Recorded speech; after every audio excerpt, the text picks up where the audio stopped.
The dead don't speak. That's the first rule they teach you in forensic pathology. But rules, I've learned, sometimes bend in the quiet hours after midnight.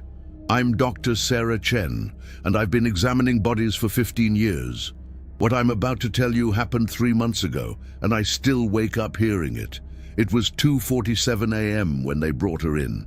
Jane Doe, mid-20s, found floating in the river downtown. No ID, no missing persons match. Just another nameless soul waiting for answers. The water had been kind to her, minimal decomposition, features intact. But something was off the moment I wheeled her into Bay 3. The temperature dropped, not gradually like when the HVAC kicks in, but instantly. My breath misted in the suddenly frigid air. I checked the thermostat, still reading 68 degrees. But the cold was bone deep, the kind that makes your marrow ache. I should have stopped then, should have called maintenance, found another room, but she was waiting. I began the external examination under the harsh fluorescent lights. No visible trauma, no ligature marks. Her fingernails were clean, perfectly manicured. Strange for someone who'd been in the water. As I lifted her arm to check for needle tracks, I heard it. A whisper, soft, barely audible above the hum of the ventilation system. "He's coming." I froze, stared at her face, eyes closed, lips slightly parted, but still. The whisper came again, clearer this time, and I saw her lips move. Just a fraction, just enough. "He's coming back for me." My hands trembled as I reached for my phone to call security. But before I could dial, the lights flickered. Once, twice, then steady again. The woman's eyes snapped open. They were black. Not brown, not hazel, completely black, like staring into empty sockets. But she was looking at me, seeing me. Her lips moved again, and this time her voice was stronger. "Dr. Chen, you have to listen." I stumbled backward, knocking over a tray of instruments. Scalpels clattered across the tile floor like metallic rain. This was impossible. She'd been dead for at least 12 hours. Rigor mortis had already set in. The dead don't wake up. They don't speak your name. "The man with the ring," she whispered, her voice growing urgent. "Silver band with a cross. He pushed me in. He's done it before. He'll do it again." I wanted to run. Every instinct screamed at me to flee. But something kept me rooted there, listening to this impossible testimony from beyond death. "Check the ring finger," she said, her black eyes never leaving mine. "Indentation. He wore it for years. Religious man. Thinks he's cleansing sinners." The fluorescent light above us began to strobe, casting her face in intermittent shadows. With each flash, she looked more alive, more desperate. "There's another one," she gasped, her voice fading. "In the old quarry. Been there 3 weeks. Sarah Thompson. She has a butterfly tattoo behind her left ear. Find her, stop him." The lights went out completely. Emergency lighting kicked in, bathing everything in hellish red. When my eyes adjusted, she was still again, eyes closed, silent, dead. I called Detective Morrison at 3:15 a.m., my voice shaking so badly he could barely understand me. I told him about the ring, about Sarah Thompson, about the quarry. I didn't mention the voice. Some truths are too dangerous to speak aloud. They found Sarah Thompson's body exactly where the whisper said it would be. Butterfly tattoo behind her left ear, just as described. She'd been missing for 3 weeks, but no one had connected her to our Jane Doe. Different parts of the city, different social circles. But the ring, that's what broke the case wide open. When I examined Jane Doe's finger under magnification, there it was. A perfect indentation on her ring finger, exactly matching the pattern of a cross-embedded silver band.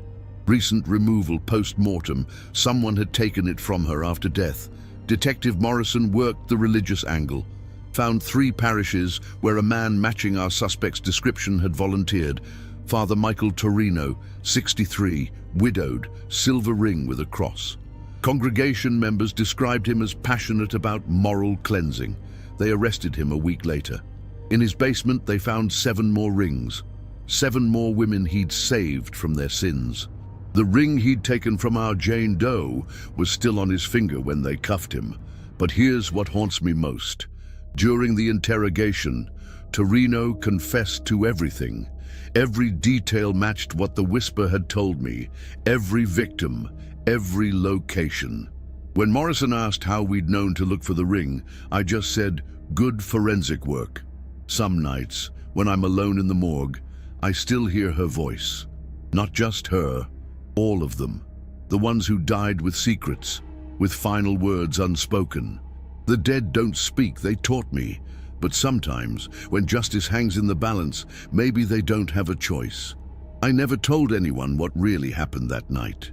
Until now. Because 3 days ago, they brought in another Jane Doe.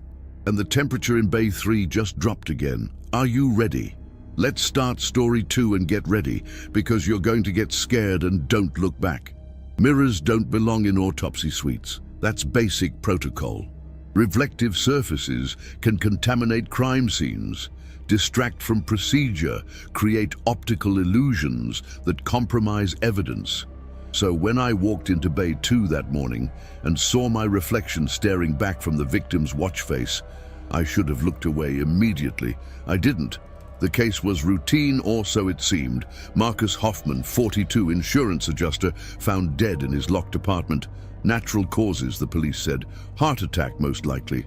His employer wanted confirmation for the life insurance payout. Standard procedure. But the watch bothered me from the start. It was expensive, Swiss-made, with a crystal face so clear it acted like a perfect mirror. Still running, still keeping perfect time, even though Marcus had been dead for 18 hours. It caught the overhead lights and threw them back at me in sharp, painful flashes. As I positioned the body for examination, I caught sight of my reflection in that watch face.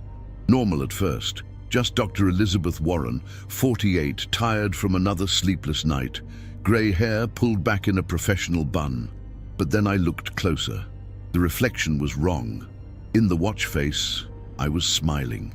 Not my typical focused expression, but a wide, predatory grin that I'd never worn in my life. My reflected eyes were bright with something that looked like hunger. I jerked my head away, heart pounding. Looked back. Normal reflection again. Tired doctor, serious expression. I blamed the fluorescent lights, the stress, the 3 cups of coffee I'd already consumed. Optical illusions were common in high-stress environments. But Marcus Hoffman was watching me through that reflection, and his eyes were very much alive. I tried to focus on the examination, but that watch kept drawing my attention. Every time I glanced at it, my reflection looked different. Sometimes I was younger, sometimes older.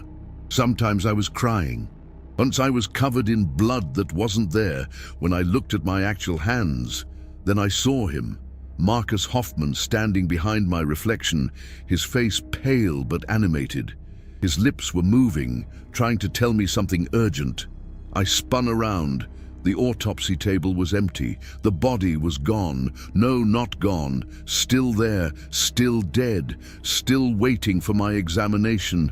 But in the watch face, he was standing, gesturing frantically at something behind me. I followed his gaze in the reflection and saw her, a woman I didn't recognize, standing in the corner of the room. She was middle-aged, brunette, wearing a blue dress. Her face was twisted with rage, and she was holding a syringe. I turned to look at the actual corner, empty. But in the watch face, she was moving closer to my reflection, the syringe raised like a weapon. "She killed me," Marcus whispered, and I could hear him clearly now, his voice coming from the watch itself. "Insulin overdose. Made it look like a heart attack. She's been planning this for months." The woman in the reflection, I realized I'd seen her before. In the crime scene photos, standing among the neighbors who'd gathered when the body was discovered. She'd identified herself as Marcus's girlfriend, Helen Sterling. She'd been the one to call for the wellness check when he didn't show up for their dinner date. "Check my injection sites," Marcus's voice pleaded, between my toes. She knew I was diabetic, knew how to hide the evidence. "She's watching you through the security cameras. She knows you're getting close to the truth." I looked up at the security camera in the corner. The red light was blinking, recording everything. With shaking hands, I examined Marcus's feet. There it was, a tiny puncture wound between the second and third toe of his left foot. So small, I would have missed it in a routine examination. The skin around it was slightly discolored, consistent with insulin injection. I tested his blood sugar levels, dangerously low, even 18 hours post-mortem. Someone had indeed given him a massive insulin overdose, then positioned him to look like he'd died naturally of cardiac arrest. But Helen Sterling was still watching through that security camera, and I was alone in the morgue at 11 p.m. I called Detective Morrison again, told him about the injection site, about the insulin levels. I didn't mention the watch, but I made sure to keep talking loudly enough for the security cameras to pick up every word. The girlfriend did it, I said clearly. Helen Sterling. She used insulin to induce cardiac arrest. Check her medical background. I bet she has experience with diabetes care. Through the watch face, I saw Marcus nod approvingly. Helen's reflection had vanished, but I could hear footsteps in the hallway outside. Fast, urgent footsteps. The door handle turned. Helen Sterling walked in, her face calm but her eyes wild. She was holding a syringe, just like in the reflection. "I'm sorry, Dr. Warren," she said, her voice eerily steady, "but you've seen too much." I held up my phone, showing her that I was recording. "The police are already on their way, Helen. They know about the insulin. They know about Marcus." She laughed, a sound like breaking glass. "That recording won't matter if you're dead." But Marcus was still in the watch, and he was pointing at something behind Helen. I looked up and saw Detective Morrison and two officers standing in the doorway, weapons drawn. Helen Sterling was arrested that night.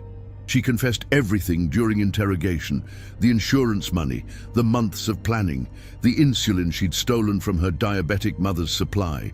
She'd been watching the security feeds, waiting for me to finish my examination and file a natural death certificate.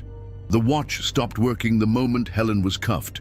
Just stopped, its hands frozen at 11:47 p.m., the exact time of her arrest. When I tried to examine it later, the crystal face had cracked down the middle, and all I could see in it was my own tired reflection. But sometimes, late at night when I'm working alone, I catch glimpses of other faces in reflective surfaces. Other victims with stories to tell, truths to reveal. The dead find ways to speak, even when their voices have been silenced forever. Are you ready? Let's start story 3, and get ready because you're going to get scared, and don't look back. Some nights, the morgue empties itself. Not officially.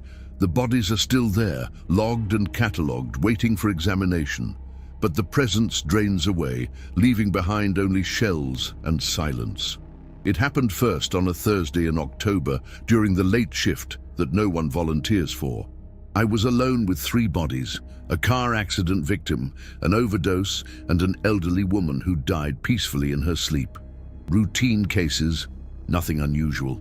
But at exactly 3:33 a.m., the temperature plummeted and the silence became absolute. Not just quiet, silent. The hum of refrigeration units stopped. The whisper of air conditioning ceased. Even the fluorescent lights stopped their barely audible buzz. The kind of silence that makes your ears ring and your heart hammer against your ribs. That's when I noticed the bodies were breathing.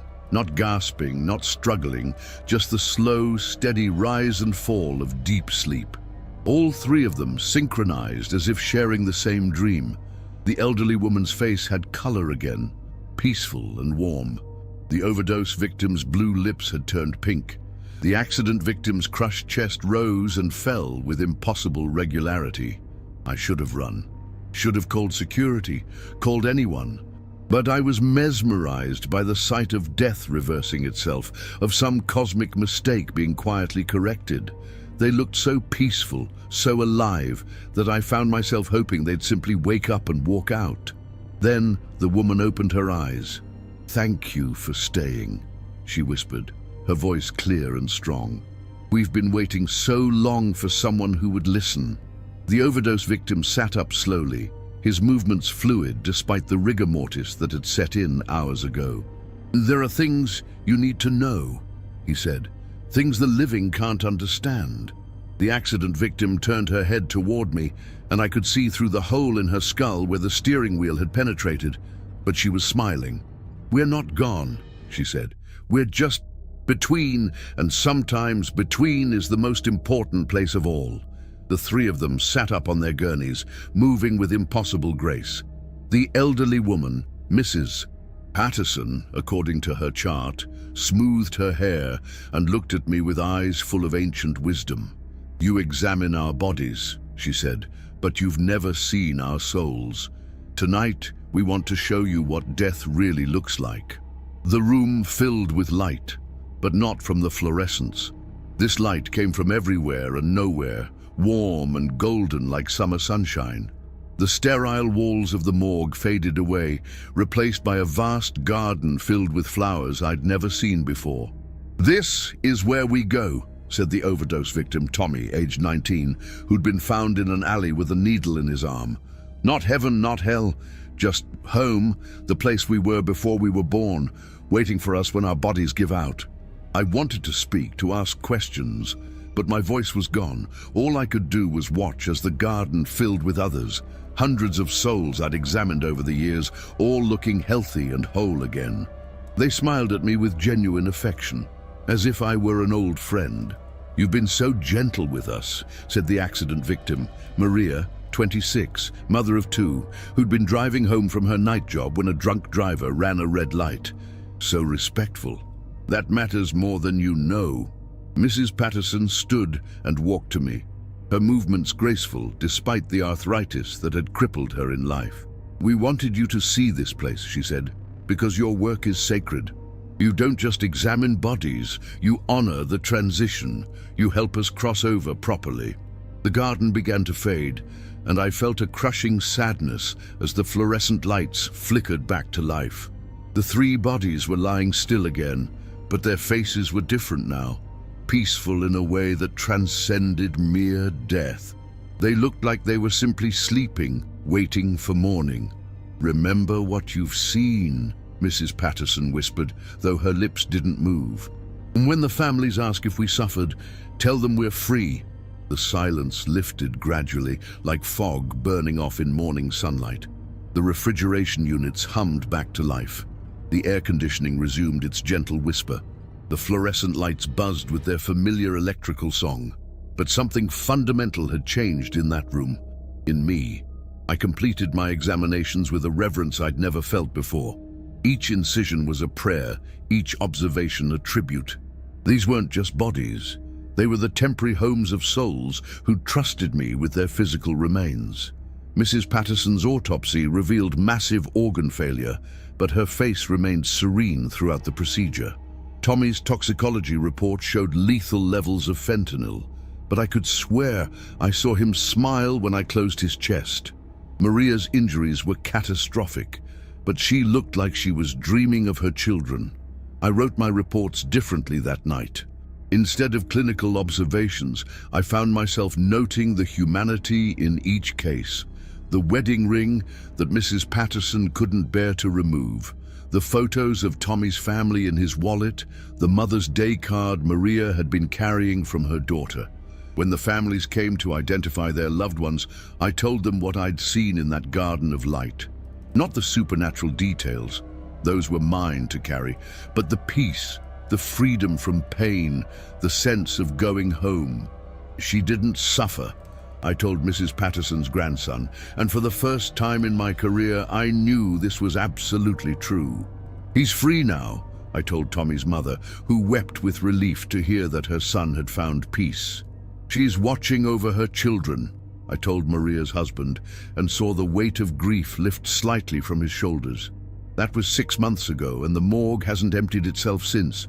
But sometimes, during the quiet hours before dawn, I feel them watching over me. All the souls I've helped transition, all the bodies I've treated with dignity and respect, they're in that garden now, whole and happy, and they remember the kindness of strangers who honored their passing. The dead don't really leave us. They just move to a place where pain can't follow, where love is the only currency, where the mistakes of life are forgiven and forgotten. And sometimes, if we're very lucky, they give us a glimpse of the peace that waits for all of us at the end of our journey. I'm not afraid of death anymore. How could I be when I've seen where we're all going? Are you ready? Let's start story 4 and get ready, because you're going to get scared and don't look back. Dr. Michael Vance was one of the most respected cardiac surgeons in the city. 30 years of flawless operations, thousands of lives saved, medical journals praising his innovative techniques. So when they brought his body to my table, I expected to find the usual: stress-related heart failure, the occupational hazard of a man who'd spent decades holding other people's hearts in his hands. Instead, I found evidence of murder, and the killer was still in the room with me. The external examination revealed nothing suspicious. Dr. Vance looked peaceful, almost serene, his hands folded across his chest like he'd arranged himself for viewing. But when I opened his chest cavity, the story changed dramatically. His heart was missing, not removed by trauma, not exploded by cardiac arrest. Surgically excised with precision that would have made Dr. Vance himself proud. The cut was clean, professional, the surrounding tissue undamaged. Someone with extensive surgical knowledge had opened his chest and removed his heart while he was still alive. But here's what made my blood freeze. The heart was sitting on the instrument tray beside me, still warm, still faintly pulsing. I stepped back, staring at the impossible sight. The heart that should have been in Dr. Vance's chest was beating steadily on my stainless steel tray, connected to nothing, sustained by nothing I could explain. That's when I heard Dr. Vance's voice. "I had to show you," he said, though his lips didn't move and his chest wasn't rising. "Had to show someone what I've been doing." I looked down at his face. His eyes were open now, clear and focused, fixed on mine with desperate intensity. 43 hearts, he whispered. 43 patients who trusted me to save them. I took their hearts instead, kept them alive in my basement laboratory, studied them, fed on them. The beating heart on my tray pulsed faster, as if responding to his confession. "I discovered something 15 years ago," Dr. Vance continued, his voice growing stronger. "Human hearts don't just pump blood, they generate energy, life force, consciousness itself. If you can keep a heart beating outside the body, you can harvest that energy, become something more than human." I wanted to scream, to run, to wake up from this nightmare. But his eyes held me captive, and his heart kept beating on my tray with hypnotic rhythm. "The first one was an accident," he said. "Emergency surgery, massive trauma. The patient was dying anyway. When I removed his heart, I felt it. The surge of vitality, the rush of stolen life. I was addicted instantly." The room grew colder as he spoke, and I could see my breath misting in the air. The overhead lights dimmed, as if his confession was draining energy from everything around us. I got better at it, learned to select patients who wouldn't be missed immediately. Homeless people, addicts, the elderly with no family. I'd perform emergency surgery, tell them I was trying to save them. Then I'd take their hearts and keep them beating in my collection. On the tray, his heart was pulsing so rapidly it looked like it might explode, but there were other sounds now, a rhythmic beating from somewhere else in the room. Multiple hearts, all beating in different cadences, creating a hellish symphony. "They're all here," Dr. Vance said, and I saw them then. Dozens of hearts floating in the air around us, each one pulsing with its own light. Every heart I've stolen, they've been waiting for someone to hear their story. I could see faces in the light of each heart, the victims, the patients who'd trusted Dr. Vance with their lives. They were screaming silently, their mouths open in eternal agony. "But you can stop it," Dr. Vance said. "In my basement, 1247 Elm Street, the laboratory. Destroy the machines keeping them alive. Set them free." The hearts vanished suddenly, plunging the room back into normal fluorescent lighting. Dr. Vance's eyes had closed again, his body still and lifeless, but his heart was still on my tray, now motionless and cold. I called Detective Morrison with shaking hands, told him about the address, about the basement laboratory. I couldn't explain how I'd known to look there, so I said I'd found a note in Dr. Vance's pocket, a half-truth that would have to suffice. They found the laboratory exactly where the ghost had said it would be, 43 hearts in individual chambers, connected to machines that kept them beating artificially. The room was filled with monitors showing brain activity. Somehow, impossibly, the victims were still conscious, still aware, trapped in their disembodied hearts. The FBI's forensic accountant tracked the pattern of disappearances over 15 years. Patients who'd come to Dr. Vance for routine procedures and never left the hospital. Missing persons reports that had been filed and forgotten. The families were finally getting answers, but the truth was almost too horrible to accept. When they shut down the machines, the hearts stopped beating one by one. But witnesses reported seeing flashes of light as each heart went dark, the souls finally freed from their technological prisons. Dr. Vance's own heart, the one I'd found on my tray, showed evidence of the same surgical precision he'd used on his victims. Someone had removed it and placed it there for me to find. But who? The security cameras showed only me in the room, working alone. The coroner's office received 43 thank you cards over the following weeks. Each one handwritten in different script, signed with names that matched Dr. Vance's victims. They thanked us for setting them free, for ending their torment, for finally listening to their silent screams. I kept one of the cards on my desk. From Maria Santos, a homeless woman who disappeared 3 years ago. She'd written, "Thank you for hearing my heart when no one else would listen." Dr. Michael Vance was buried in an unmarked grave, his reputation destroyed, his legacy erased.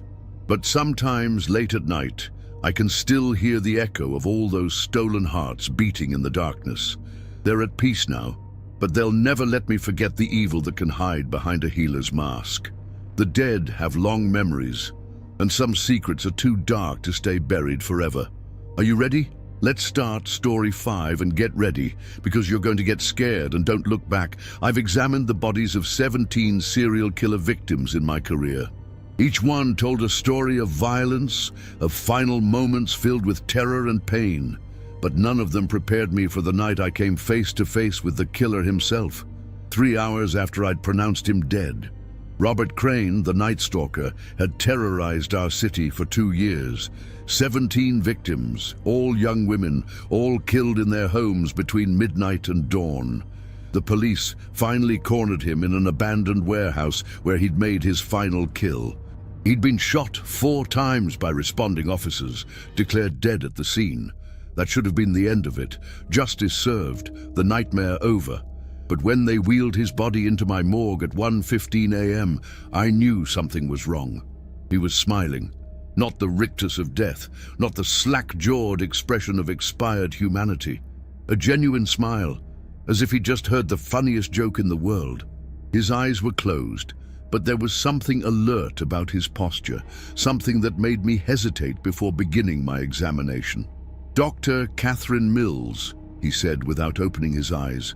"Age 34, lives alone on Prospect Street, drives a blue Honda Civic, license plate number JFK 4792, always works the night shift because she can't sleep anyway." My blood turned to ice. He knew my name, my address, details about my life that weren't in any public record. But he was dead. I'd confirmed it myself. No pulse, no respiration, no response to stimuli. The bullet wounds were fatal, the blood loss catastrophic. "You're wondering how I know," he continued, his voice conversational despite the massive chest trauma. "Death is just another doorway, doctor, and some of us refuse to walk through it." I fumbled for the emergency button, but my hands wouldn't obey. The room had grown darker, the fluorescent lights dimming to a sickly yellow glow that cast twisted shadows across the walls. "I can smell your fear," Robert Crane said, his eyes still closed but his smile widening. "It's intoxicating, almost as sweet as it was when I visited your apartment last Tuesday night." The words hit me like a physical blow. Last Tuesday, I'd come home to find my front door unlocked, certain I'd locked it before leaving. Nothing was missing, but something felt wrong, a presence in the air, the sense of being watched. I'd blamed it on exhaustion, on the stress of too many night shifts. "You have excellent security," he continued, "but not excellent enough. I stood in your bedroom for an hour watching you sleep. You're a restless sleeper, Doctor. Lots of tossing and turning. Lots of interesting dreams." I tried to speak, to scream, but my voice was gone. The dead man on my table was talking about stalking me, about being in my home, about watching me sleep. It was impossible, but his knowledge was too specific, too intimate to be anything but truth. "The police think they stopped me," he laughed, and the sound was like glass breaking in my ears. "But they only stopped my body, the real me, the part that hunts and kills and feeds on terror. That part is immortal now, unbound by flesh, unlimited by physical constraints." He opened his eyes then, and they were completely black, like looking into bottomless wells. But there was something moving in that darkness, something that looked like faces. The faces of his victims, trapped in the void of his gaze. "I have plans for you, Dr. Mills," he whispered. "You see, I've learned something interesting about death. When someone dies violently, traumatically, their final moments echo through time. And if you know how to listen, you can replay those moments over and over again. The room filled with screams, the death cries of 17 women playing simultaneously in a chorus of terror. I could see them now, transparent figures surrounding the autopsy table, their faces frozen in expressions of absolute horror. "They're still dying," Robert Crane said, "every second of every day reliving their final moments in an eternal loop of agony. And soon you'll join them." The screaming stopped abruptly, leaving behind a silence more terrifying than any sound. Robert Crane's body was still again, his eyes closed, his face peaceful. But I could feel him watching me from somewhere beyond death, waiting for the perfect moment to strike. I called Detective Morrison immediately, told him about the break-in, about the intimate details Crane had known about my life. Morrison dispatched officers to my apartment and found evidence of forced entry. Scratches on the lock, muddy footprints in my bedroom carpet that matched Crane's boots exactly. "He was there," Morrison confirmed grimly. "Probably the night before we cornered him. He was planning to make you his 18th victim. But that didn't explain how he'd spoken to me after death, how he'd known my schedule, my car, my license plate number. Some knowledge isn't gathered by breaking and entering. It's absorbed by something far more sinister. I couldn't stay in my apartment after that. Moved to a hotel, then to my sister's house across town. But Robert Crane followed me everywhere. Not physically. His body was destroyed in the crematorium 3 days later, reduced to ash and scattered to the winds. But his presence lingered like smoke, like the memory of violence that refuses to fade. Late at night, I'd hear his voice whispering my name, feel his breath on the back of my neck, see his black eyes staring at me from darkened windows. The 17 victims were with him, trapped in his eternal hunt, forced to watch as he stalked new prey.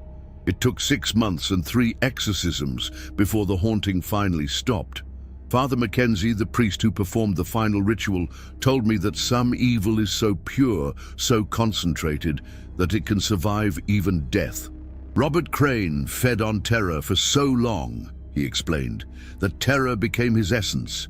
When his body died, that essence remained, looking for new sources of fear to sustain itself. The haunting ended, but the memory remains. Every night when I perform an autopsy, I wonder if the person on my table will be the next one to refuse death's embrace, if their evil will be strong enough to transcend the grave and continue hunting from beyond. I've learned that death isn't always the end of the story. Sometimes it's just the beginning of something far worse. The dead don't always rest in peace, and some of them never stop hunting. Are you ready? Let's start story 6 and get ready, because you're going to get scared. And don't look back. Dr. Elena Vasquez was the most gifted surgeon I'd ever seen on an autopsy table. Even in death, her hands were perfect. Long, elegant fingers unmarked by age or injury, steady as granite, precise as clockwork. She'd saved thousands of lives over 30 years of practice, performed miracles that other surgeons couldn't even attempt. So when those perfect hands began moving during my examination, I thought I was hallucinating from exhaustion. Dr. Vasquez had died during surgery, a massive stroke that struck her down while she was performing a delicate heart operation. The irony wasn't lost on anyone. The woman who'd saved so many hearts was killed by her own. The hospital wanted a full autopsy to rule out malpractice, to protect themselves from liability. But as I prepared to make my first incision, her hands lifted from the table. Not dramatically, not violently, just a subtle rise as if she were reaching for surgical instruments that weren't there. Her fingers moved with the precise motions I'd watched countless times in medical school videos, the careful, measured movements of a master surgeon at work. I stepped back, staring at the impossible sight. Dr. Vasquez's face was peaceful, her eyes closed, no sign of consciousness, but her hands were performing surgery on empty air, following procedures only she could see. "Scalpel," she whispered without opening her eyes. I looked around frantically. The room was empty except for me and the dead surgeon, but her hand was extended, waiting for an instrument that would never come. "Clamp the left anterior descending artery," she continued, her voice growing stronger. "There's massive bleeding. We're losing him." Her hands moved faster now, more urgently. I watched in fascination as she performed an entire cardiac procedure on nothing, her movements perfectly coordinated, her technique flawless, even in death. "Dr. Vasquez," I whispered. Her eyes snapped open, bright and alert, focused on something I couldn't see. "Operating room 7, she said urgently. "Right now! They need me!" I called the hospital's main desk with trembling fingers. "This is Dr. Mills from the medical examiner's office. Do you have any emergency surgeries happening right now?" "Yes," the operator replied. "Operating room 7. Massive cardiac trauma. Patient crashing. Dr. Henderson is operating, but he's having complications." My heart stopped. Dr. Vasquez was seeing an operation happening in real time, 3 miles away, while lying dead on my table. "Bypass the damaged section," she instructed, her hands moving in complex patterns. "Create a bridge with the saphenous vein graft. Don't try to repair the tear, it's too extensive." I stayed on the phone with the hospital operator, relaying Dr. Vasquez's instructions word for word. It felt insane, but something in her urgency, her absolute certainty, made me believe. "Tell Dr. Henderson," I said, "to bypass the damaged section and use a saphenous vein graft instead of trying to repair the tear." There was a pause, then muffled conversation in the background. The operator came back on the line, her voice filled with confusion. "Dr. Henderson wants to know how you knew about the tear. He says that's exactly what needs to be done, but he was struggling with the decision. The damage is worse than the scans showed." On my table, Dr. Vasquez's hands moved with increasing urgency. "The patient is a 47-year-old male," she said, sweat appearing on her forehead despite being clinically dead. "Motorcycle accident, blunt force trauma to the chest. His name is David Chen. He has 2 daughters who are waiting in the lobby." I relayed the information. The operator gasped. That's exactly right. How could you possibly know that?" Dr. Vasquez's breathing became labored, though her lungs weren't functioning. "The bypass is working," she whispered. "Blood flow is returning, but there's something else. Check his liver. There's internal bleeding they missed in the emergency room, lower left quadrant." I passed along the warning. Minutes later, the operator confirmed they'd found the liver laceration and were addressing it immediately. "Without that warning," she said, "the patient would have bled out within the hour." Dr. Vasquez's hands finally stilled, her breathing stopped, and her eyes closed peacefully. But I could swear I saw her smile. "Surgery complete," she whispered. "Patient stable. Prognosis good." The phone confirmed it. David Chen had survived the operation and was being moved to recovery. Dr. Henderson wanted to know who had provided the guidance that saved his patient's life. I completed Dr. Vasquez's autopsy in a state of profound bewilderment. The massive stroke had destroyed critical brain tissue. She should have been incapable of consciousness, let alone detailed surgical awareness. Yet somehow her spirit had reached across the city to guide another surgeon's hands. The official cause of death was cerebrovascular accident. I didn't mention the supernatural surgery consultation in my report. Some truths are too strange for medical documentation.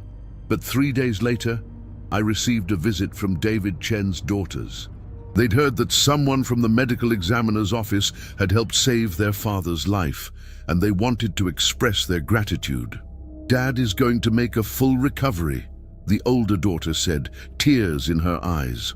Dr. Henderson said someone gave him guidance during the operation that made all the difference. He said it was like having the best cardiac surgeon in the world looking over his shoulder.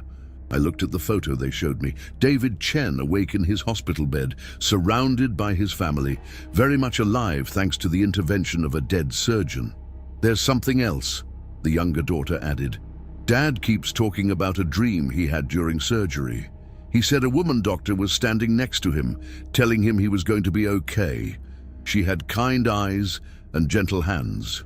He described her perfectly. Sounds exactly like Dr. Vasquez from the description the nurses gave us." Over the following months, I heard similar stories from other hospitals. Critical surgeries where inexplicable guidance had come from unknown sources. Perfect diagnoses that arrived with no explanation. Surgical techniques that appeared in doctors' minds fully formed, as if downloaded from some celestial database. Always the descriptions matched Dr. Elena Vasquez. Always the patient survived impossible odds. I realized that some people are so dedicated to their calling that death can't stop them from practicing. Dr. Vasquez had spent 30 years perfecting her craft, developing an almost supernatural connection to the art of healing. That connection transcended physical death, allowing her to continue saving lives from beyond the grave. 6 months after her death, the hospital dedicated Operating Room 7 as the Elena Vasquez Memorial Surgical Suite. They say her presence can still be felt there during the most difficult operations, guiding surgeons' hands when hope seems lost. I've never seen her again in my morgue, but I know she's still out there somewhere, still practicing medicine in ways that medical schools don't teach. Some healers are so committed to preserving life that not even death can retire them. Her hands were the last part of her to go still, and somehow I don't think they ever really stopped moving. Are you ready? Let's start story 7 and get ready, because you're going to get scared and don't look back. Crime scene photographers see death through a lens, turning tragedy into evidence, horror into documentation. But when I examined James Morrison's body, I discovered that some photographs capture more than just what's visible to the naked eye. They capture souls.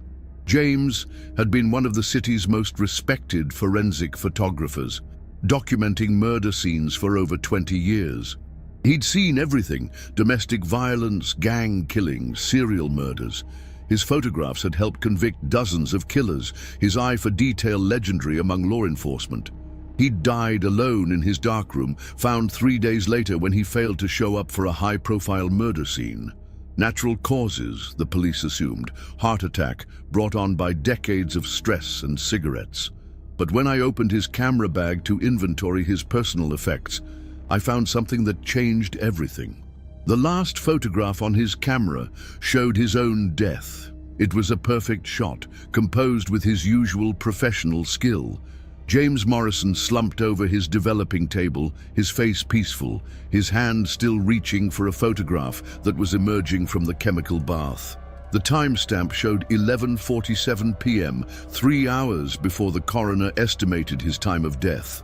But that wasn't the strangest part. In the background of the photo, standing behind James's dying body, was a woman I'd seen before. Mary Catherine Walsh, victim number 43 from my files, murdered 6 months ago in her apartment. James had photographed her crime scene, and she was holding a camera. I stared at the image, my hands trembling. The woman was transparent, ethereal, but unmistakably present. She was pointing her camera at James as he collapsed, capturing his final moments just as he'd captured hers. That's when I noticed the other figures in the background. Dozens of them, all translucent, all holding cameras. Every murder victim James had ever photographed was there, documenting his death with the same clinical precision he'd brought to theirs. "We've been waiting," a voice said behind me. I spun around to find James Morrison standing behind me, his camera hanging around his neck, his press badge still clipped to his shirt pocket. He looked exactly as he had in life, except for his eyes. They held the depth of someone who'd seen beyond the veil. "The dead remember everything," he said, raising his camera to his eye. "Every angle, every detail, every moment of violation. We document everything, just like you taught us." Through the viewfinder of his camera, I could see them all, every victim whose death he'd photographed over 2 decades. They filled the morgue like a ghostly convention, each one holding a camera, each one focused on me.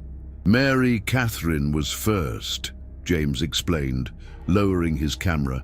"She appeared in my darkroom about a week after I photographed her scene, just stood there while I developed the prints, watching me work. At first, I thought it was guilt, seeing too much death, losing my objectivity." He gestured to the crowd of spirits surrounding us. But then others started showing up. Every victim I'd photographed, all of them learning to use cameras, all of them documenting the world from their perspective. They wanted to show me what death looks like from the other side. Mary Catherine stepped forward, her camera clicking as she photographed my stunned expression. "We learned from watching you," she said to James, her voice like wind through autumn leaves. "The way you captured truth, preserved evidence, honored our stories. Now we do the same. But we photograph different things," added another victim, a young man I recognized from a gang shooting 3 years ago. "We photograph the moments before, the choices that lead to death, the guilt that follows the killers home." James nodded. "They've been building a collection, Dr. Mills. Photographs of truth that the living can't see. Evidence of what really happens when someone takes a life."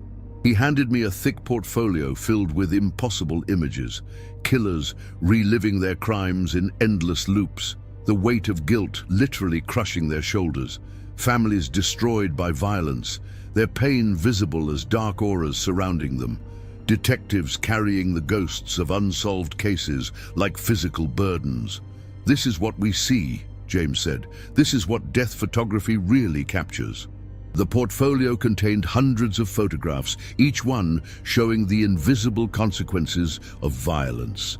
I saw Detective Rodriguez carrying the transparent figures of 12 unsolved murder victims on his shoulders.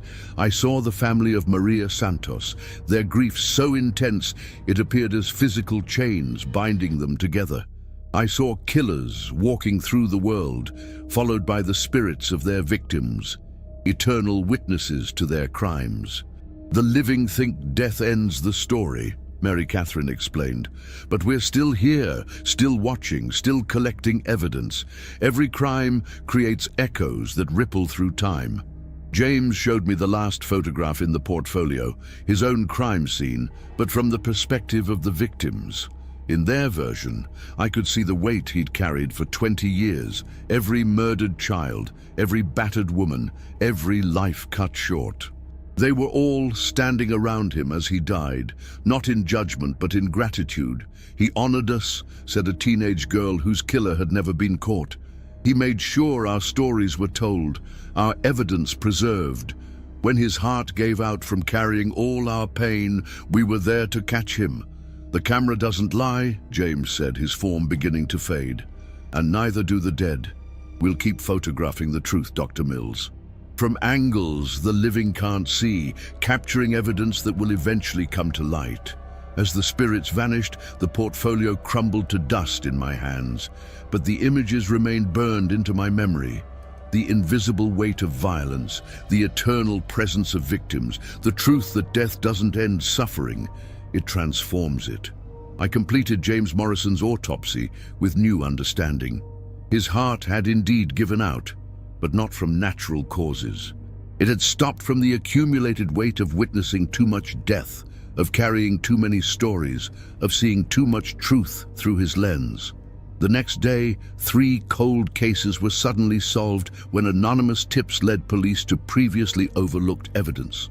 Physical evidence that perfectly matched James Morrison's photographic documentation, as if someone had been guiding investigators to the truth. I know who sent those tips. Somewhere beyond death, James Morrison and his team of victim photographers are still working, still documenting, still ensuring that justice eventually finds its way to light. The camera never lies, and apparently, neither do the dead. Are you ready? Let's start story 8 and get ready, because you're going to get scared and don't look back. Dr. Patricia Hendricks had put thousands of patients to sleep during her 25-year career as an anesthesiologist. She prided herself on gentle inductions, smooth recoveries, and the ability to guide people safely through the vulnerable space between consciousness and oblivion. So when I found her body in the hospital's call room, still connected to her own IV line, I knew this wasn't a typical overdose. She'd administered the fatal dose to herself with the same precision she'd used on her patients, calculated, measured, designed for a peaceful transition. But as I began my examination, I discovered that Dr. Hendricks hadn't gone quietly into that good night. She'd brought something back with her. The first sign was the beeping, a slow, steady rhythm that matched a cardiac monitor. But there were no machines in my morgue. The sound seemed to come from Dr. Hendricks herself, as if her body was still connected to equipment that existed only in memory. Then I noticed her eyes. They were moving rapidly beneath closed lids. REM sleep, the deep stage where dreams occur. But dead people don't dream. Their brains don't fire, their neurons don't spark, their consciousness doesn't wander through imaginary landscapes. "She's dreaming about all of them," a voice said behind me. I turned to find a middle-aged man in surgical scrubs, his face pale but alert. "I'm Dr. Robert Chen," he said. "Patricia put me under 3 years ago for cardiac surgery. I never woke up." The morgue filled with others, patients in hospital gowns, some young, some old, all bearing the peaceful expressions of deep anesthesia. They surrounded Dr. Hendricks' body like a congregation gathering around their sleeping pastor. "She's been collecting us," Dr. Chen explained. "Not intentionally, but when you spend your career guiding people into unconsciousness, sometimes you accidentally guide them too far. Into a place where consciousness goes to hide when the body can't sustain it anymore." A young woman stepped forward, her hospital bracelet still around her wrist. "I was supposed to wake up from gallbladder surgery," she said. "Simple procedure. But Dr. Hendricks' anesthesia was too perfect. I slipped into a dream state so deep that my body forgot how to breathe." "We're not dead," Dr. Chen continued. "We're dreaming. Eternal dreams that Dr. Hendricks created for us. Beautiful landscapes where pain doesn't exist and time doesn't matter. She became our shepherd, guiding us through the unconscious realm." "She could see us," said an elderly man whose surgery date was tattooed on his wrist. "During procedures, when she was monitoring our vital signs, she could sense when someone was slipping too deep. Most anesthesiologists would try to pull them back, but Dr. Hendricks, she followed us down." The room grew dimmer, and I could see what they meant. Through Dr. Hendricks' closed eyelids, images were flickering like a movie projector. Vast meadows under starlit skies, cities made of clouds, oceans that sang lullabies. The dreams she'd created for her patients were visible, playing out in her dying brain. "She built us a paradise," the young woman said. "A place where the fear of surgery doesn't exist, where pain is just a distant memory. We've been living there for years, decades, some of us, sustained by her anesthetic expertise." Dr. Chen nodded toward Dr. Hendricks' peaceful face. but she's been carrying the weight of keeping us in that dream state. Every day she had to dose herself with the same medications she used on us, maintaining the connection, keeping our dream world stable.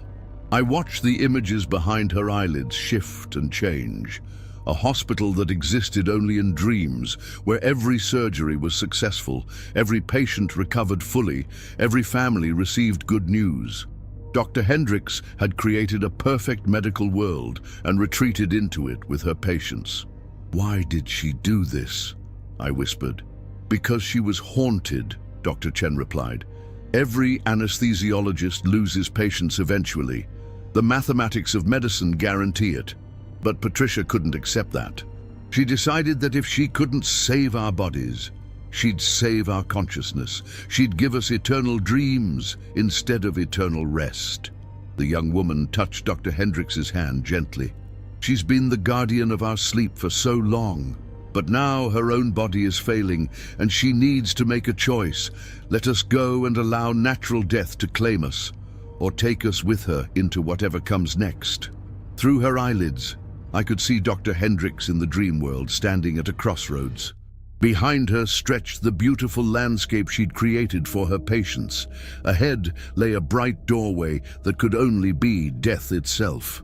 "She's deciding," Dr. Chen said softly, "whether to dissolve the dream and let us face whatever ending we were meant to have, or lead us all through that doorway together."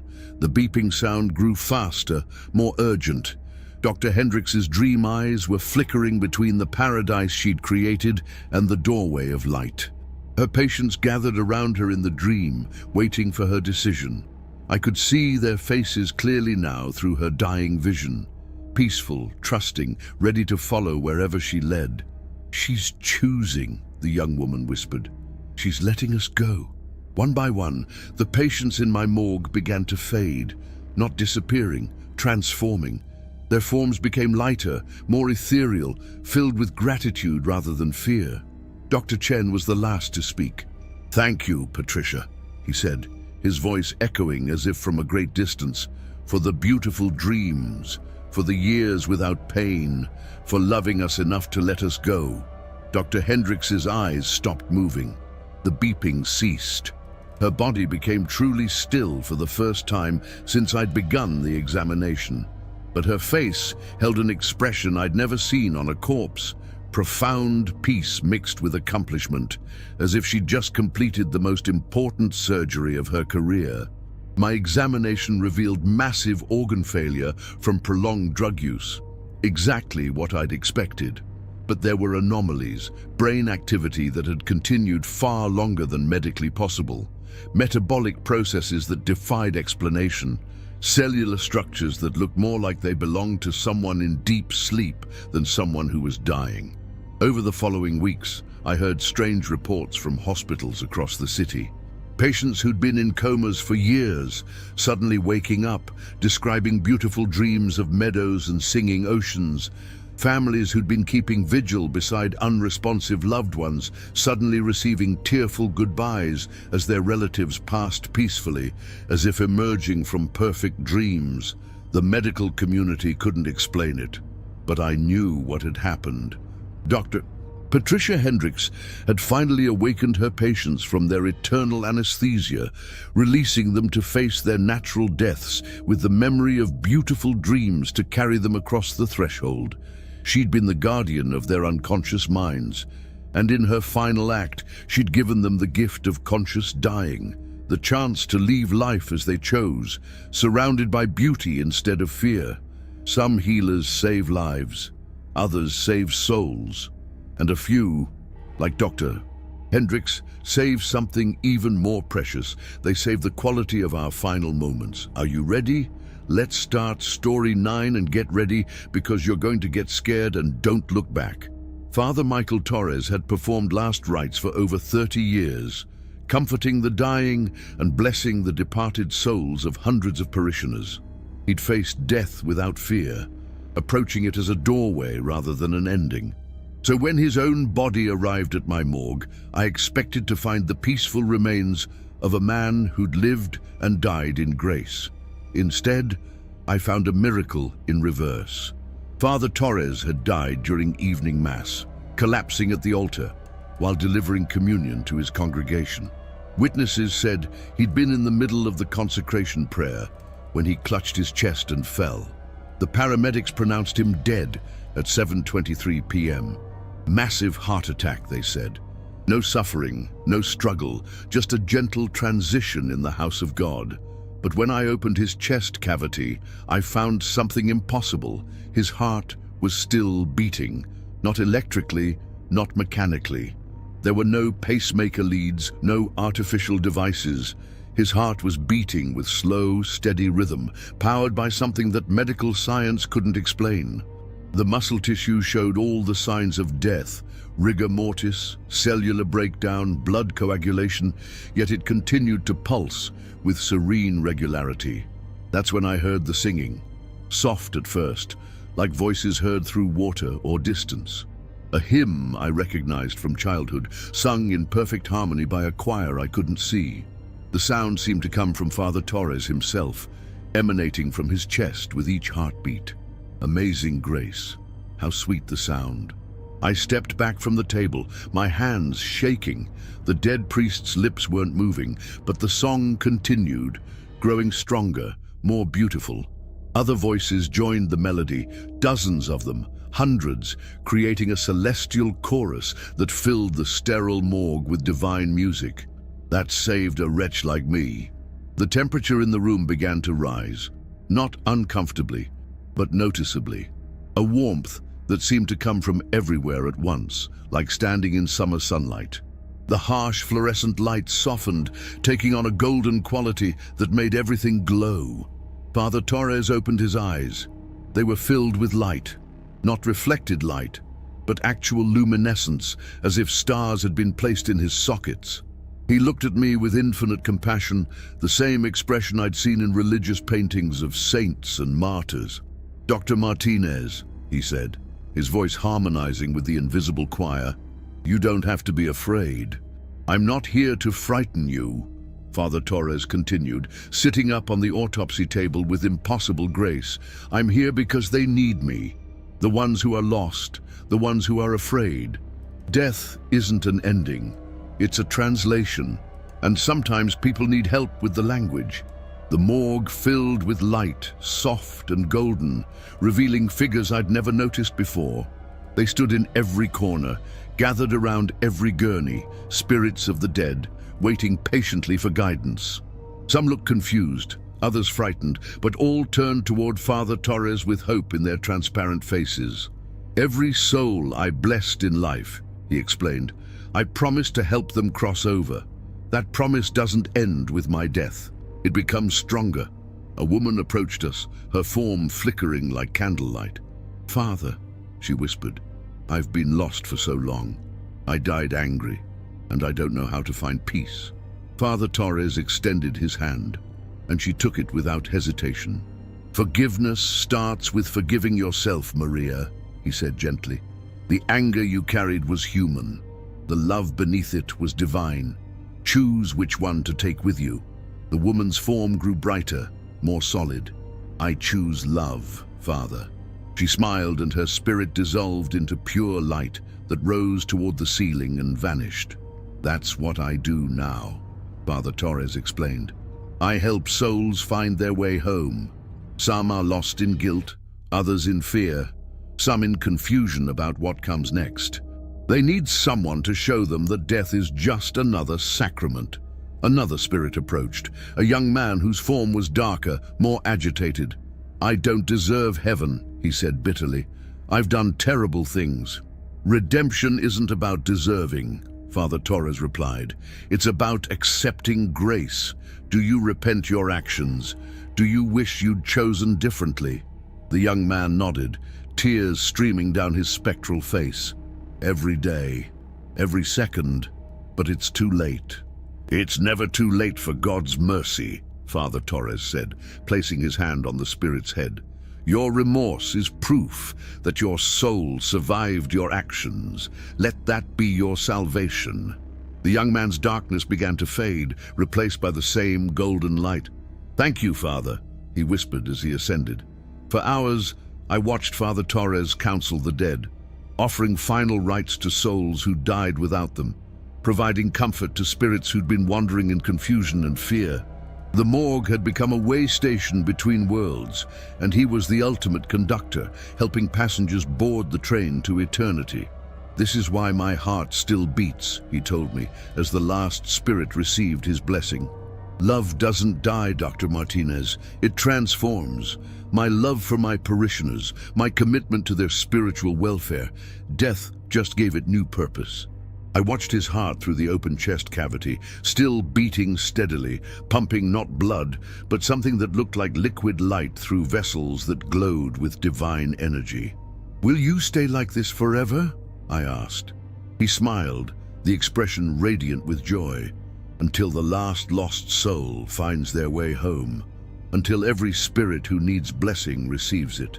Then my work will be complete, and I'll join them in whatever comes next." And as dawn approached, Father Torres lay back down on the table. "Close the incision, Doctor," he said gently. "I'll rest now until the next soul needs guidance. But don't be surprised if you hear singing in the quiet hours. The choir of the blessed never stops praising creation." His eyes closed, but his heart continued its steady rhythm. I sutured the chest with reverent care, knowing I was sealing something sacred rather than simply closing a corpse. The official cause of death was massive myocardial infarction. I didn't mention the continuing heartbeat, the celestial choir, or the light that occasionally emanated from the body bag in cold storage. Some miracles are too profound for medical documentation.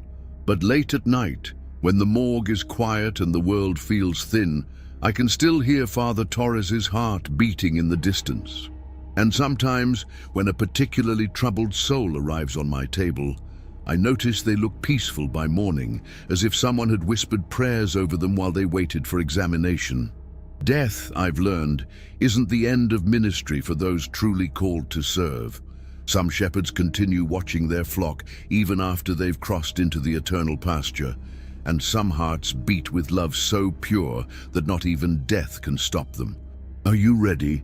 Let's start story 10 and get ready, because you're going to get scared and don't look back.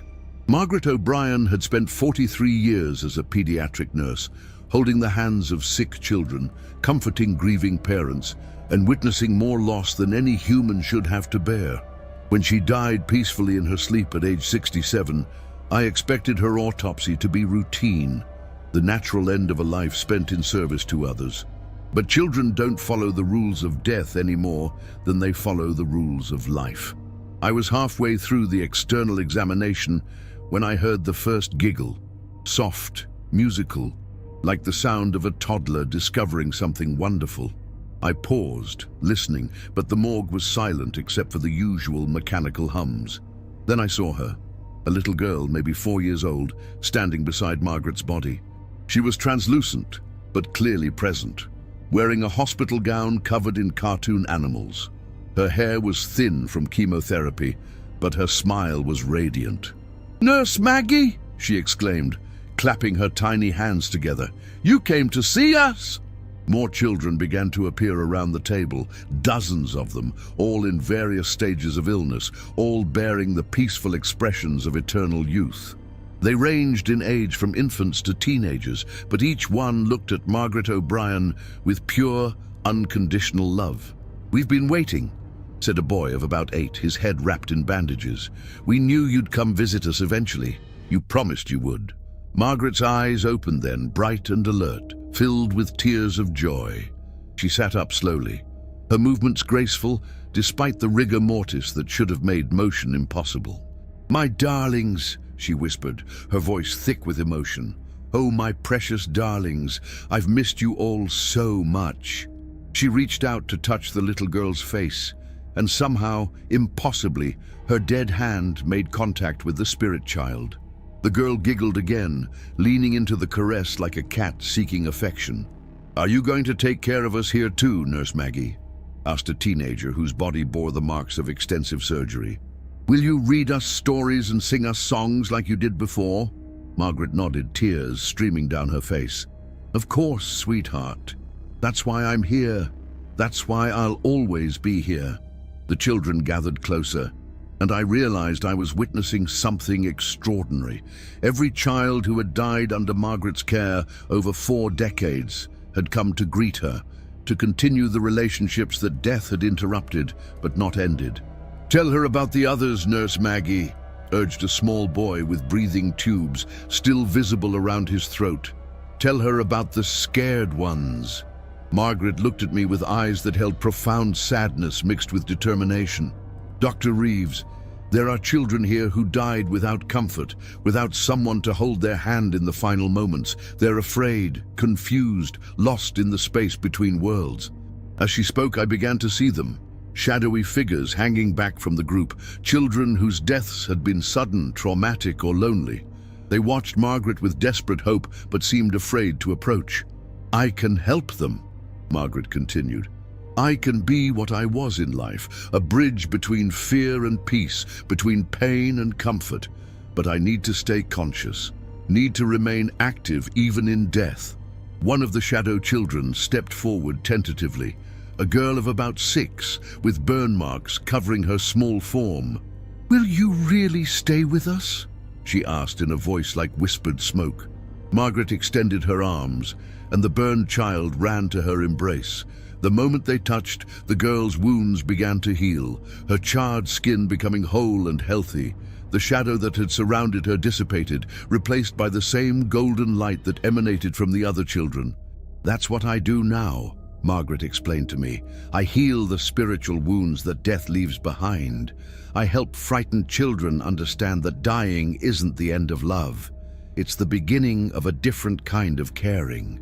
More shadow children began to approach, drawn by the transformation they'd witnessed. Margaret held each one, whispered words of comfort, sang lullabies that somehow made the morgue feel like the world's safest nursery. "But why can I see this?" I asked. "Why am I witnessing something so private?" Margaret smiled as she rocked a phantom infant who died too young to remember comfort.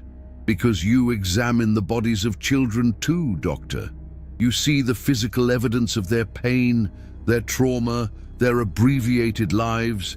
Someone needs to know that their spirits continue, that they're not alone in whatever comes after."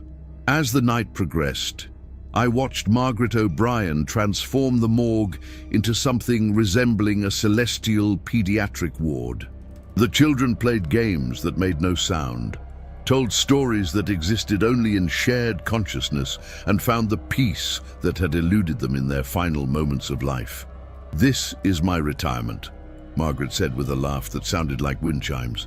43 years of caring for sick children, and now I get to care for them forever. Not their bodies. Those were always just temporary houses. But their souls, their essence, the part of them that was too beautiful for disease to touch. And I completed my examination while the ethereal children played around us. Margaret's body showed all the expected signs of natural death: heart failure, organ shutdown, the gentle slide from life to death that comes with age. But her consciousness remained vibrant, purposeful, eternally maternal. "Will they grow up?" I asked, watching a toddler who died of leukemia chase a butterfly that existed only in the space between worlds. "They'll become whatever they need to become," Margaret replied. "Some will choose to grow, to experience the childhood that illness stole from them. Others will remain as they were, perfect in their innocence. Time works differently here, Doctor.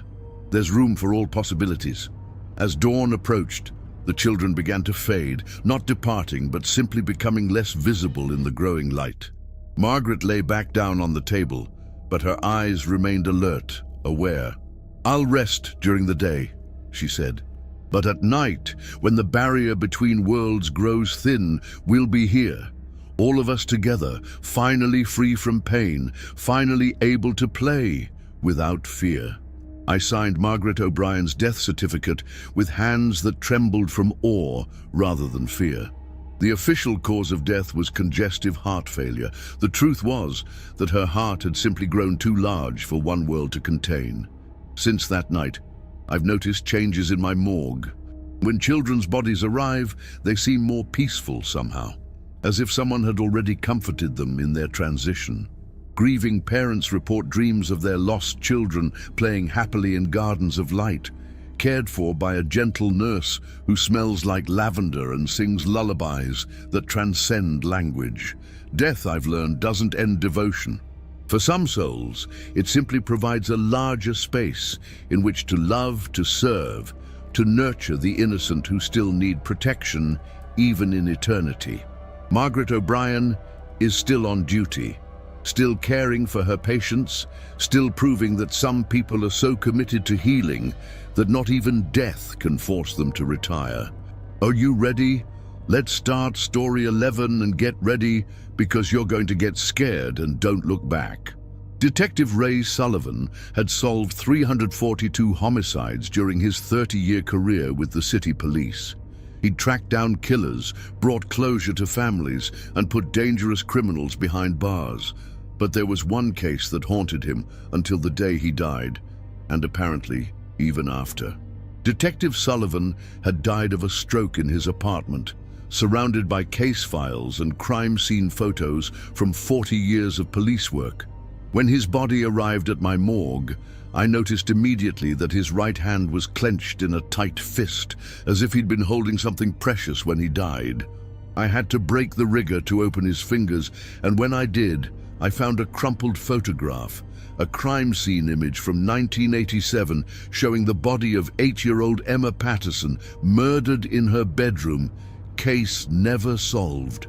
That's when Detective Sullivan opened his eyes and sat up on my table. "She's still out there," he said, his voice raspy but determined. "The woman who took Emma. She's killed others since then, but she's careful, smart, changes her method, changes her location. But I've been tracking her across dimensions, Doctor. Death gives you a different perspective on patterns." I stumbled backward, knocking over a tray of instruments. Detective Sullivan swung his legs over the side of the table, moving with purpose, despite being clinically dead for 6 hours. "I can see the connections now," he continued, gesturing to empty air that gradually filled with translucent crime scene photos floating like ghosts. Emma Patterson, 1987, Julie Morrison, 1994, Zara Chen, 2003, Amanda Rodriguez, 2012, Lisa Thompson just last month, all connected by the same killer. The phantom photographs showed 5 different crime scenes, 5 different young girls, 5 different decades. But as Detective Sullivan pointed out the similarities, I began to see the pattern he'd discovered in death. Same ligature marks, same staging of the body, same small trophy taken from each victim. But she's patient, this one. Waits years between kills, moves to different states, changes her appearance. The living police departments can't see the connection because they're bound by jurisdiction, by time, by the limits of human perspective. A 6th photograph materialized. This one showing a middle-aged woman with kind eyes and a gentle smile. "Margaret Winters," Detective Sullivan said grimly. "Elementary school teacher, volunteer at children's hospitals, pillar of the community. She's been hunting children for 35 years, and no one suspects because she hides behind good deeds." "How do you know all this?" I whispered, staring at the impossible crime board floating in the air around us. Detective Sullivan's eyes glowed with the same determination that had driven him in life. "Death strips away the barriers, Doctor. I can see across time, across states, across the jurisdictional lines that kept the living police from connecting these cases. The victims told me." As he spoke, 5 small figures materialized around us, the murdered girls, ranging in age from 7 to 10. They stood together like a tragic sisterhood, their faces serene, but their eyes holding terrible knowledge.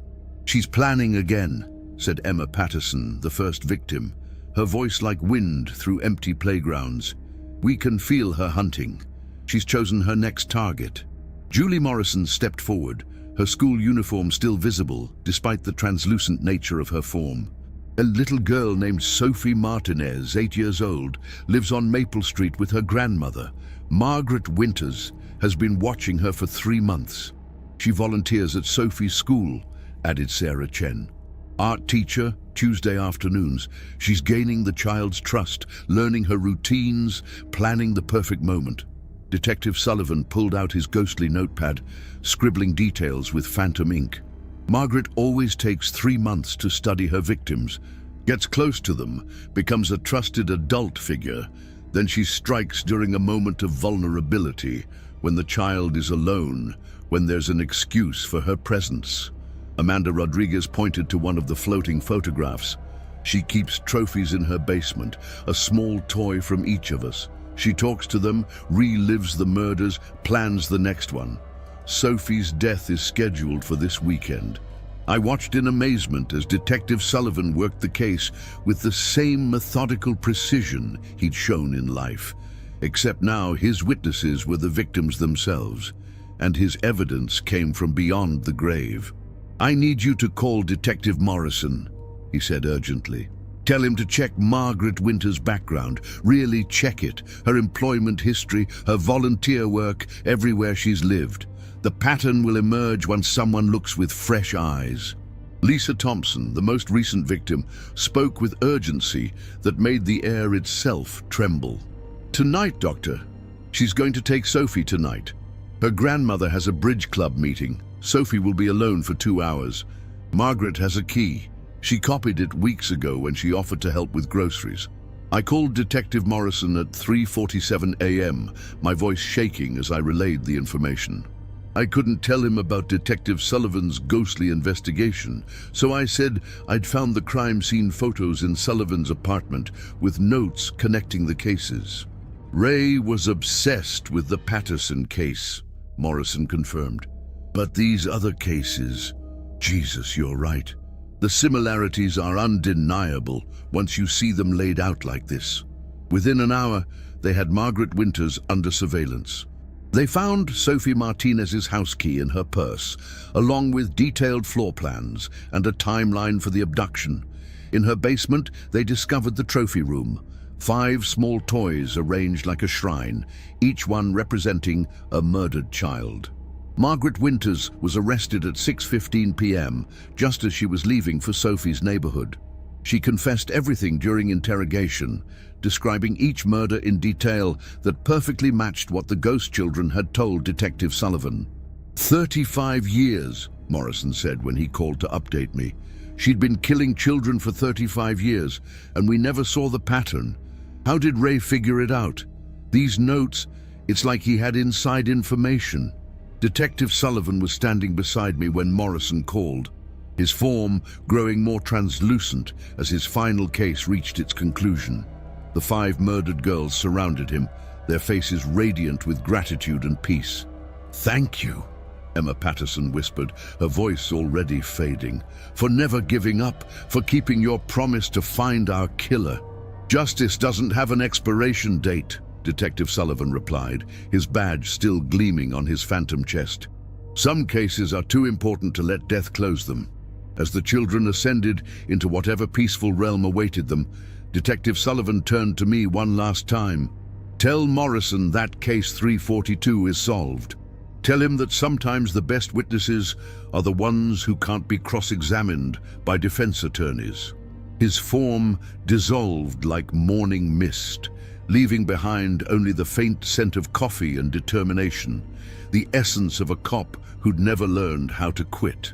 Margaret Winters was sentenced to life without parole for 5 counts of first-degree murder. Sophie Martinez grew up safely, never knowing how close she'd come to becoming victim number 6. And somewhere in the space between worlds, Detective Ray Sullivan finally closed his last case and found the peace that had eluded him for 35 years. Death, I learned, doesn't retire the truly dedicated. Some protectors continue their watch even from beyond the grave, ensuring that justice eventually finds its way home. Are you ready? Let's start story 12 and get ready, because you're going to get scared, and don't look back. Doctor, Jennifer Walsh had been the chief medical examiner for 15 years. My mentor, my colleague, my friend. She taught me that the dead always have stories to tell if you know how to listen. So when her own body arrived at my morgue, victim of a car accident that felt too convenient, too perfectly timed, I knew she had one final story to share. The accident report was clean. Single vehicle crash, black ice, no other cars involved. But Dr.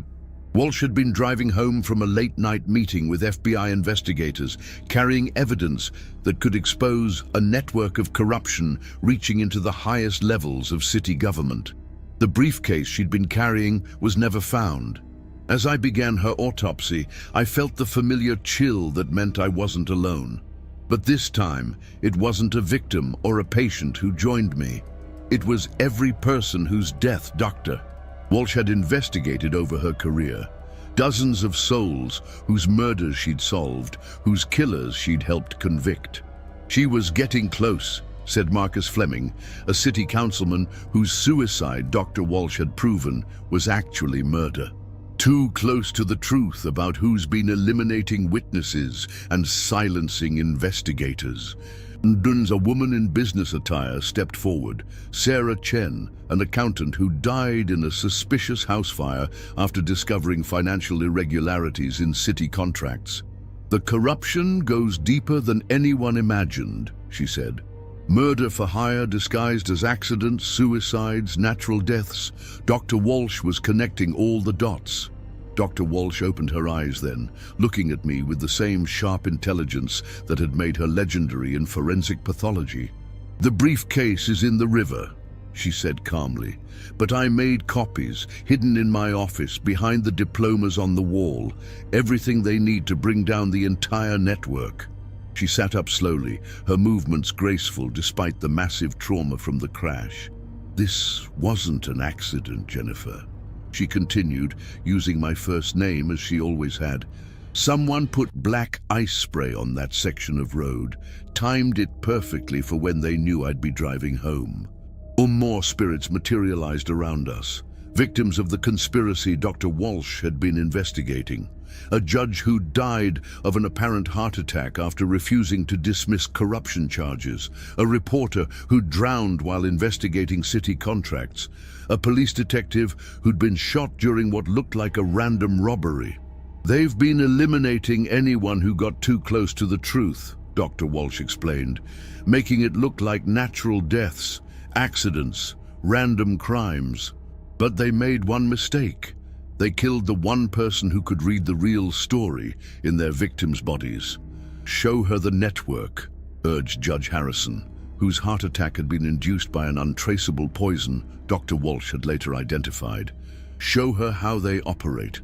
The air around us filled with ghostly documents, autopsy reports, crime scene photos, financial records that existed only in the memories of the dead. Dr. Walsh orchestrated the display like a conductor leading an orchestra of evidence. "It starts with city contracts," she explained, pointing to phantom spreadsheets. "Millions of dollars in no-bid deals going to companies that exist only on paper. When investigators get close, accidents happen. When judges won't cooperate, they develop sudden health problems." Detective Morrison materialized among the spirits, not dead, but somehow present in this space between worlds. "I can see you," he said, his living form translucent but alert. "I don't know how, but I can see all of you." Dr. Walsh smiled. "You're sensitive to truth, Detective. That's why you've survived this long. But you're in danger too. They know you've been asking questions about the pattern of deaths among city officials." The phantom evidence swirled around Morrison, showing him connections he'd never seen before. The victims were all linked. Investigators, witnesses, journalists, anyone who'd stumbled onto the corruption network or threatened to expose it. The mayor's office, the police commissioner, 3 city council members, and half the municipal court, Dr. Walsh listed grimly. They'd been running this city like their personal criminal enterprise for over a decade. Reporter Kim Stevens stepped forward, her throat still bearing the marks of the suicide that had actually been murder. "I had proof of the money laundering operation. Photos, documents, recorded conversations. They killed me the night before my story was supposed to run. And I had the forensic evidence linking their deaths to a professional killer," Dr. Walsh added. Someone with medical knowledge. Someone who understands how to make murder look like natural causes. Someone they hire for the most sensitive eliminations. Morrison's eyes widened as the pieces fell into place. "Dr. Harrison," he breathed. "The assistant medical examiner. He's been falsifying autopsy reports, covering up murders for years." Dr. Walsh nodded. "He's the inside man. When I started questioning his findings, reviewing his cases, I became a threat. So they ordered my elimination too." "The evidence is behind my diplomas," Dr. Walsh repeated urgently. "Everything you need. Original autopsy photos showing evidence Harrison covered up, financial records linking the victims to the investigation, recorded conversations with FBI contacts. Get it before Harrison discovers I made copies." Morrison rushed from the morgue, his living form fading from our supernatural assembly. The spirits watched him go with hope and apprehension. He was their last chance for justice, the final witness who could expose the truth. "Will he be safe?" asked Judge Harrison, his concern evident even in death. Dr. Walsh's expression was grim. "They'll try to eliminate him too, but he has advantages we didn't. He knows what he's facing, and he has an army of victims guiding him." As dawn approached, the spirits began to fade, but their presence remained strong. Dr. Walsh looked at me with eyes that held both sadness and determination. "Complete my autopsy, Jennifer," she said. "Document everything. The injuries that don't match the accident scenario, the poison traces in my bloodstream, the evidence of sabotage to my car's braking system. Make sure the truth is preserved in the official record." "But Harrison will suppress it," I protested. "He'll alter your autopsy report just like he did with the others." Dr. Walsh smiled mysteriously. "Not if he's too busy explaining his own crimes to worry about mine. And not if my report reaches the FBI before he has a chance to modify it." I completed the autopsy with methodical precision, documenting every inconsistency, every sign that Dr. Walsh's death had been carefully orchestrated murder. The evidence was overwhelming once you knew what to look for. Detective Morrison found the hidden files exactly where Dr. Walsh had indicated.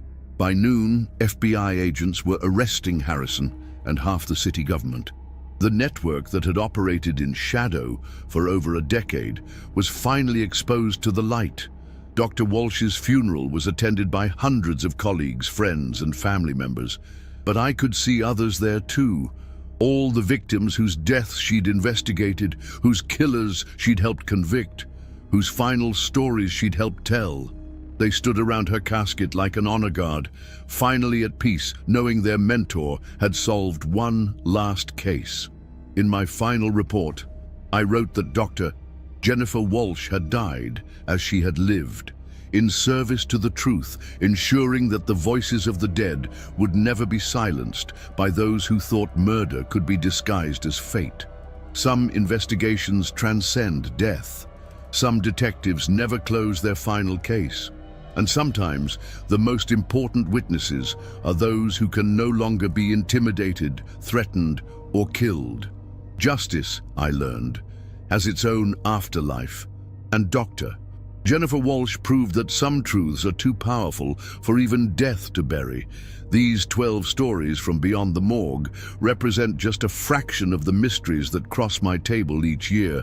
The dead, I've learned, have much to teach us about life, death, and the invisible threads that connect both worlds. If these true experiences have followed you into your thoughts, if they've made you question what lies beyond the veil between life and death, then consider sending a super thanks. Your support doesn't just maintain this channel, it helps uncover the darkest stories that would otherwise remain buried. The next person to send super thanks will receive a hidden epilogue to these stories in the community tab, revealing what happened to the spirits after their final testimonies. Have you experienced something similar? Has the boundary between life and death ever seemed thinner than it should? I'd love to hear your thoughts and experiences in the comments below. Each story you share adds another layer to our growing community of those who understand that death is not the end.